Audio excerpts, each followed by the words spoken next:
자, 우리 쪽지 시험 맞추겠습니다. 자, 1번은 2번, 2번은 4번, 3번은 4번, 4번은 1번, 자, 5번은 4번, 6번은 2번, 7번은 2번, 8번은 1번, 9번은 1번, 10번은 1번, 11번 역시 1번, 12번 2번, 13번 1번, 14번 4번,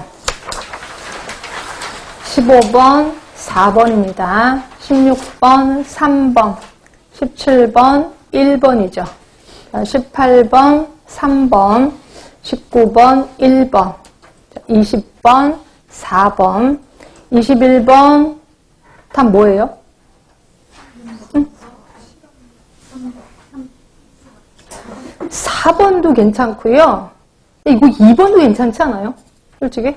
자, 건강사 문제를 가진 집단과 주요 특성이 같은 건강사 문제가 없는 집단을 비교하는 방법으로 요인의 노출만을 설계할 수 있는 방법. 그래서 건강사 문제를 가진 집단, 환자, 그 다음에 문제가 없는 집단, 대조군.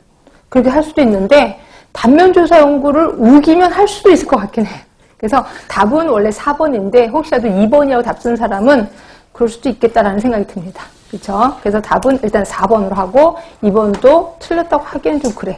그렇고요. 그 다음에 22번은 2번. 23번 답 몇 번이에요?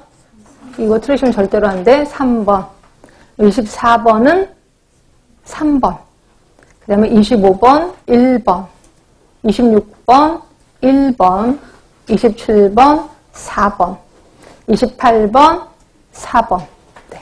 다 맞으신 분. 하나 틀리신 분. 예. 몇 번 틀리셨어요? 1번? 1번부터 틀리셨어요? 자, 역학의 목적을 가장 올바르게 설명하고 있는 거 혹시 몇 번 하셨어요? 1번 하셨어요? 감염성 질환의 발생 원인을 규명하고 그 예방 대책을 강구하는 거. 근데 여기서 감염성 질환만은 아니지 않아요? 그쵸? 그치? 그래서 건강 문제 발생 요인을 탐구하고 이들 요인 간의 상관계를 연구해서 원인을 규명. 이거는 괜찮을 것 같은데 여기서는 1번이 틀린 것 중에 하나가 감염성 질환이라고 딱 찍었기 때문에 조금 아닌 것 같은 느낌이 드셔야 돼서 이런 것들 나오면 1번이라고 성급하게 답하지 마시고 다른 것들을 보셔야 돼요. 그렇죠? 그래서 1번이 정확하게 2번이 있어서 1번은 상대적으로 틀린 거다 이렇게 보시면 되고요. 자, 혹시 질문 있으시면 질문 받겠습니다. 17번. 자, 이거는 1000명당 귀속 위험도입니다. 1000명당 귀속 위험도. 그러면 이거는 귀속 위험도는 뭐예요? R1에서 R2를 뺀 겁니다. 그럼 R1이 뭐예요? R1이 자 1000분의 10이 됩니다. 맞지? R1. 그럼 R2는 2000분의 10이 됩니다. 맞죠? 맞지? 그럼 빼요. 아, 이거 계산하는 거 해줘야 되나요? 그럼 어떻게 돼요? 2000분의 10이 되는 거죠. 그치? 근데 지금 1000명당이라고 그랬습니다. 1000명당. 그쵸? 그럼 이걸 1000명을 만들어버려야 되겠죠. 그럼 몇이 돼요? 5가 되는 거죠. 예, 그래서 5가 되는 겁니다. 혹시 이거 그냥 10 하신 거 아니에요?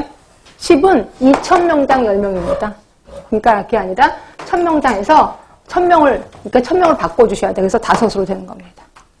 이렇게, 맞지? 그렇게 해서 하시면 돼요. 그래서 이걸 그냥 떨렁 하시면 안 될 것 같고. 자, 그래서 답은 1번이고, 혹시 또 다른 질문? 23번이요? 네, 23번. 23번 맞아요. 누구세요? 어떤 분이세요? 헷갈리신다고요? 응? 개념이 안 돼. 아, 23번이 개념이 안 잡히신다고요? 어떤 분이세요? 자기 얼굴이 안 보여서. 병원 소, 병원 체랑 이게 해가지고. 병원 소랑 병원 체가 헷갈려요? 병원 소는 뭐예요? 그러니까 맨 처음에 뭐부터 시작해요? 병원 체죠. 병원 체.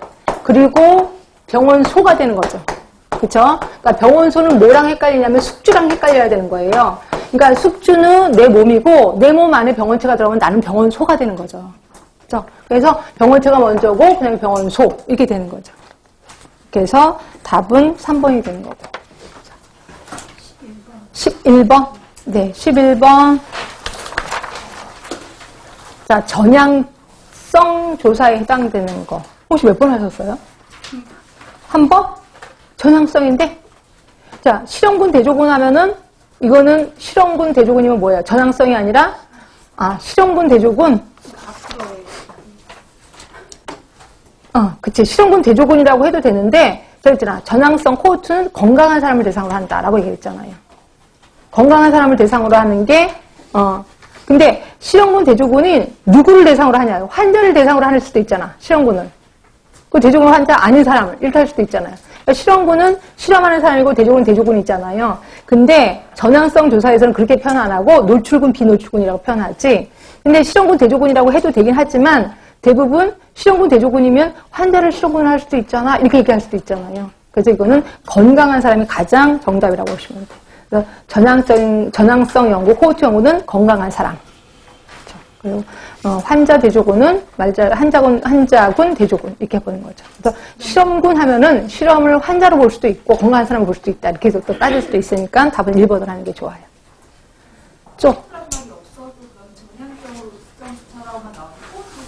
그렇죠. 왜냐면 그랬잖아요. 코호트는 지금 시작해서 앞을 본다 그래서 전향성 조사라고 얘기했잖아.